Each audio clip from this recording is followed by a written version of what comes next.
Hello and welcome back to IllumiNation, the Disney Lorcana podcast. My name is Max. And I'm Sam. We are back here for episode 54 of the podcast. Appreciate all of you being here, both new and old. Welcome aboard. And this time we are talking about costs. Cha-ching. There's no soundboard for the podcast, so that's the closest you get.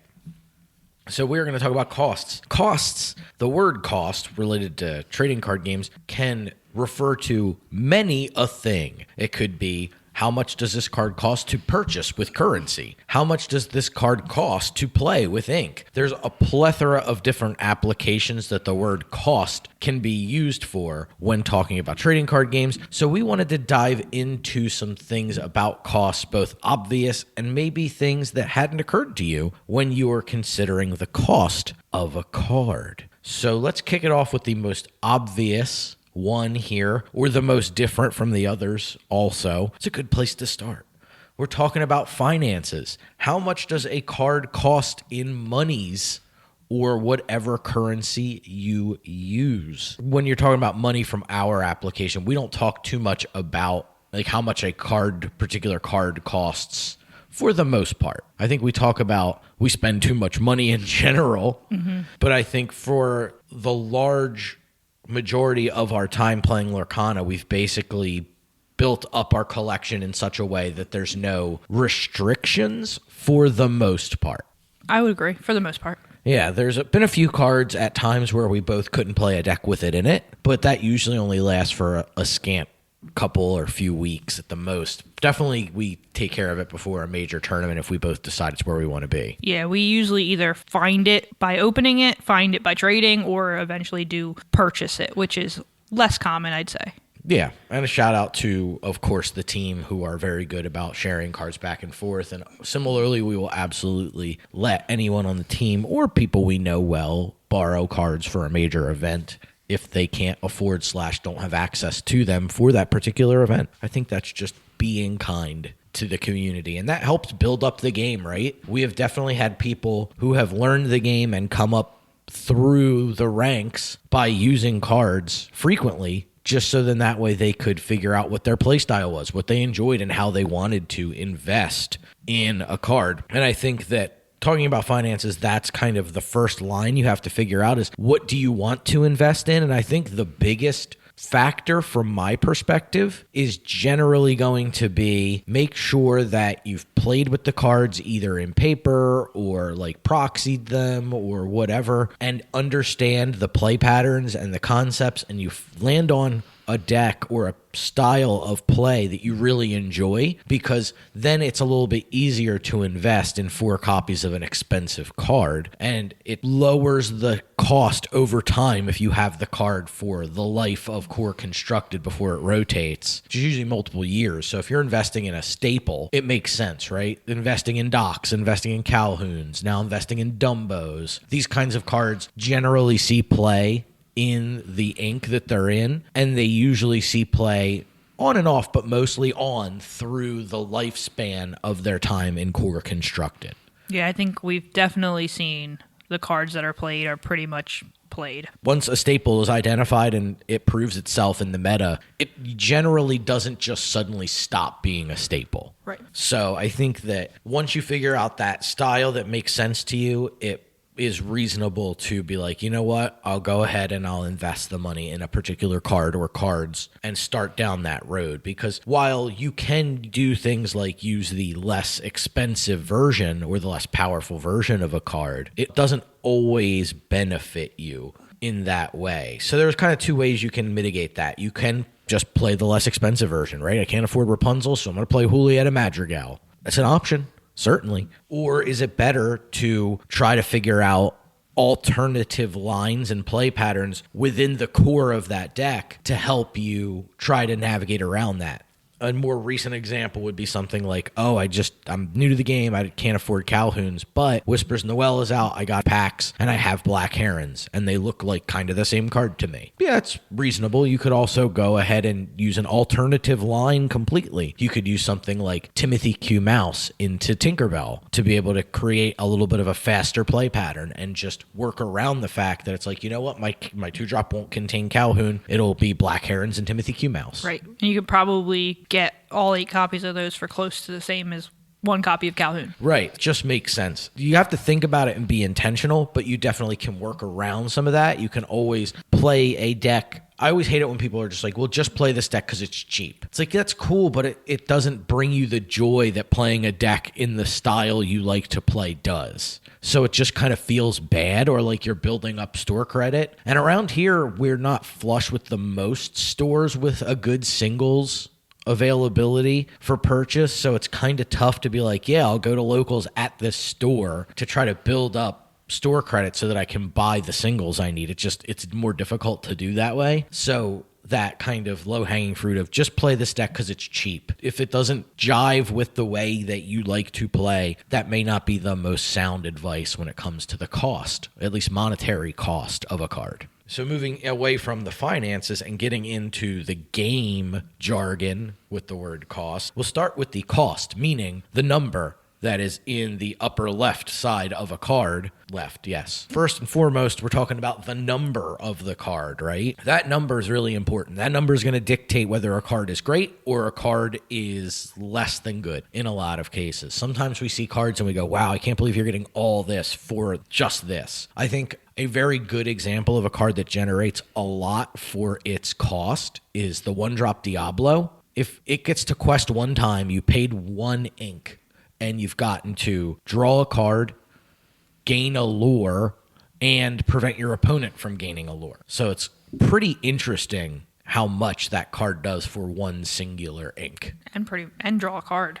That's what I said. Did you say draw a card? That was the second thing. Sorry. And you draw a card. All for the low cost of 1 ink. Yeah, card's very good. It does a lot of heavy lifting for the cost, where sometimes you'll get something like Maleficent or now Elsa 3-drop that draws a card for the ink cost, but the ink cost is now 3 times higher than that. Granted, it's an immediate payoff, and often the stats are a little bit better, but it still, is that worth 2 more ink? So 3 times the investment in terms of what you're paying for it. So it's always things to think about. And kind of going back to a game design perspective on this one, the absolute most premium cost for something is 0. No game pieces. This I can play completely for free. So anything that can be generated with no investment immediately has a very high return. So especially you see this in games with alternative costs. So instead of using a resource like an ink, maybe you do something like give your opponent a lure or take away one of your lure to play this card. That suddenly becomes a lot more powerful to do that. Or banishing an item. Sure. There's a lot of things that can be done to put something out in an alternative way other than resource, because then you still get to use that resource for the turn, meaning you're doing more on a turn. So that cost is really, really important. And the biggest jump in cost in a game is 0 to 1, from nothing to something. That's the largest jump, right? 1 to 2 is twice as much, but 0 to 1 is nothing to something. It's a 100% increase versus the 1 to 2 jump, which is the next highest increase. Then from there, 2 to 3 obviously is a lot smaller of a jump, 3 to 4 and so on and so forth, which is why you see generally in these games that resource the way Lorcana does, more powerful, bigger, sweeping, grandiose effects tend to happen with more and more of a resource investment in the card. So it's really important to think about when you're considering a card is how much are you getting out of this card for the cost. That's why with the new set coming up, Winter Spell, at time of recording, one of the cards that I think kind of typifies this a little bit is Force of a Great Typhoon or whatever. But it's the Great Typhoon one. So it's a ruby card. It costs 2. It's inkable. It gives a character +5 strength. Now let's just posit a scenario where I have out an Exerted Black Heron, since we've been talking about it, and Sam, you have that Diablo out. You're you're using that Typhoon to give the Diablo +5 strength this turn. And then you get to use the Diablo to take out my Black Heron. You get to take out my Black Heron. I think a lot of players would say that's a good deal. It's fair. Let's think about this. I paid 2 for Black Heron, 2 ink. It's 1 rectangle. You have paid 1 for Diablo. You have paid 2 additional ink for the Force of a Great Typhoon. So you're now 3 ink down. I'm not including singing in. And now you're going down a rectangle and another rectangle. Now you're getting a rectangle back, but you're up a lot more than me in terms of ink and rectangles in this exchange. So I think even though my Black Heron got to come down and quest, I think I'm getting a much higher benefit than you are going down Great Typhoon and Diablo, and the Lord Diablo would have gained. Granted, your deck may not be efficient at taking out Black Herons, so this is just an acceptable trade you've come to live with. So those are the things that really cost-wise you need to consider. How many cards am I going down, and how much ink am I investing to make this happen? And how much, in another way, how much lore am I losing through this? That's why questing is so powerful. There's a reason we end the episode with the same catchphrase all the time. The most powerful thing you can be doing. If you're forcing your opponent's characters off the board because they are forced in a position to challenge, that's usually a really good exchange for you. You're increasing your way toward winning, and your opponent is slowing their path to victory by trying to stop you. So questing is so much more powerful than challenging. That is another episode. But just thinking about the cost inherent in all of those exchanges when you're making them, this is definitely good testing. This is something you should definitely be talking about with your testing team and your partners or your friends or whoever you're playing with, or considering on your own when you're looking at exchanges happening. Consider that when you're talking about the cost of an individual card. Now, looking at a deck building perspective to kind of round things out a little bit, first thing we want to talk about is your curve. So what is a curve? If you don't know what a curve is, a line you're drawing, and imagine at the bottom of your little graph is the cost of each card. So 1, 2, 3, 4, 5, and how many of those cards are in your deck at that cost. So depending on what the deck wants to do, there'll be a different looking curve. Most decks that are considered to be mid-range decks will look like a kind of a bell curve, right? Like an upside down U. Like you'll see most of your cards coming in at that 3 to 5 cost range. That's where most of the cards you're going to be playing tend to land. In Amethyst Steel, we see a heavy spike at 3, where something like an Amethyst Ruby, we see a little bit of a heavier spike towards the 4s and 5s. So it just really depends, but that's where your mid-range curve will kind of tend to mimic that shape because you're doing a lot of things in the mid game that are powerful. Whereas you'll have something like an aggressive deck that might be way heavier on 1s and 2s and then kind of drop off. So you'll see this line that's very low at 1 and 2, and then it'll very quickly sweep upwards because there's so few 3s, 4s, and 5s. And the reason for that is because as opposed to playing a better card and a better card each turn into the middle of the game, the aggressive decks just want to play multiple cards instead. So instead of 4-drop, I'd much rather play 3 characters, like a 1, a 1, and a 2. That's much more ideal for me in my aggro deck than in the mid-range deck that wants to play something like a genie. So that's kind of where that difference lies. And obviously you can kind of have that straight line curve sometimes that you see. Just depends on the deck. And it's really how often when you're testing you and I go back and look at that curve constantly, how often am I missing certain plays? Where am I struggling to not make a play?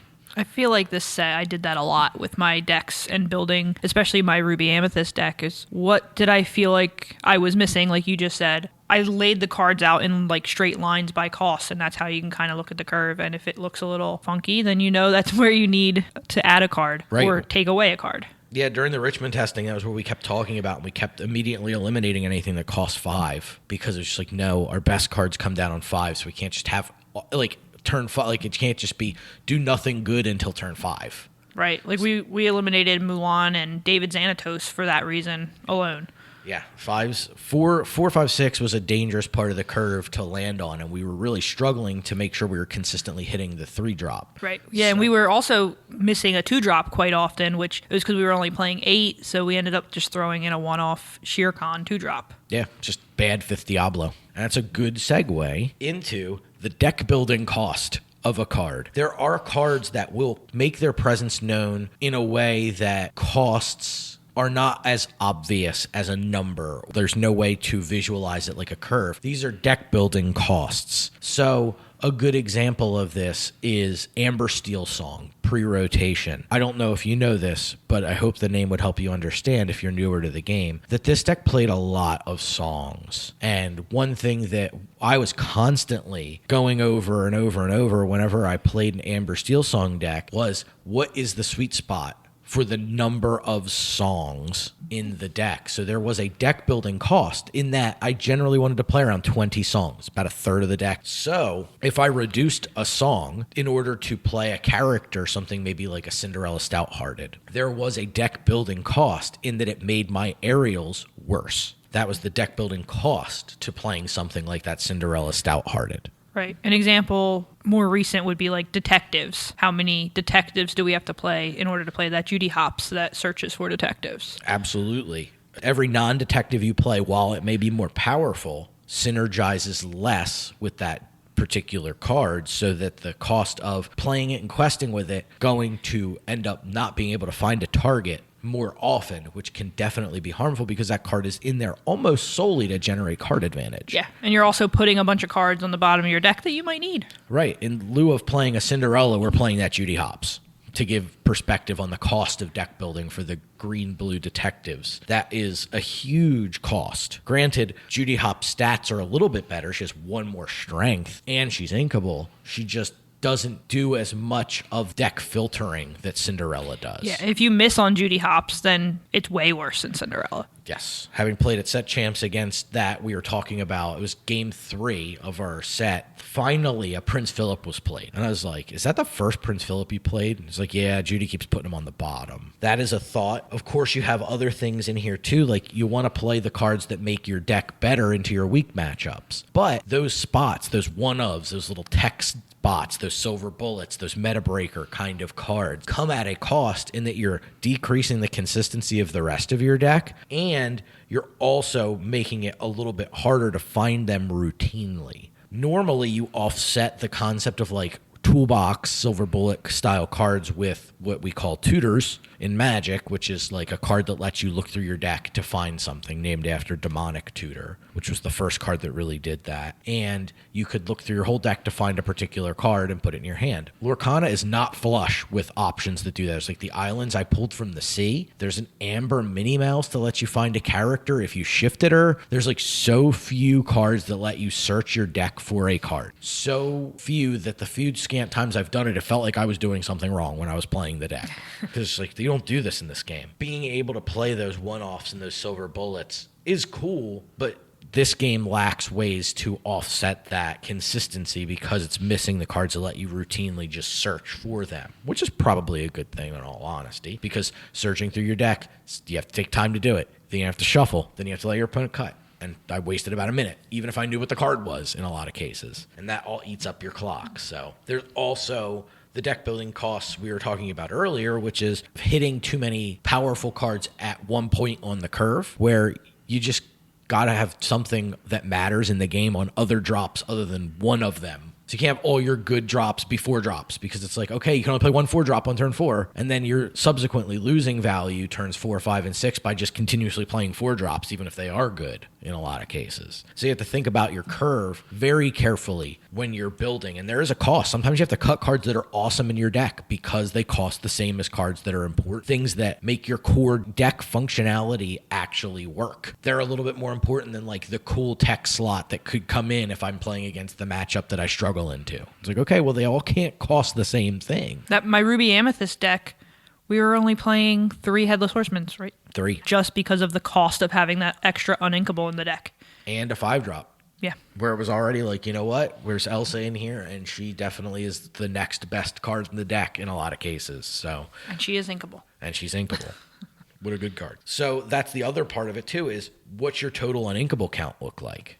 And is it offset by other cards? Cards like Cinderella can help you if you have a higher than normal uninkable count. I look at the DLC Richmond winning deck that Fungus piloted, and that deck has like virtually no uninkables in it. It's crazy low on uninkables because the ability to make an independent choice of what to ink and not just inking the only inkable card in your hand is so important for that particular Emerald Sapphire deck to function at optimal levels. You need to be able to make a determination on what is the correct card to ink, not just I'm inking this because it's the only inkable option I have available to me this turn. Sometimes you feel the pain of the uninkables at a lower number. Sometimes you don't feel it too bad at all because you're just playing a lot of Fishbone Quills and Tipos, and you can hide all of your uninkable cards very easily that way. Versus when we were working on the Ruby Amethyst deck, it's a painful one, like to the point where we ended up cutting a Headless Horseman to go down an uninkable because you just kept feeling that gummed up.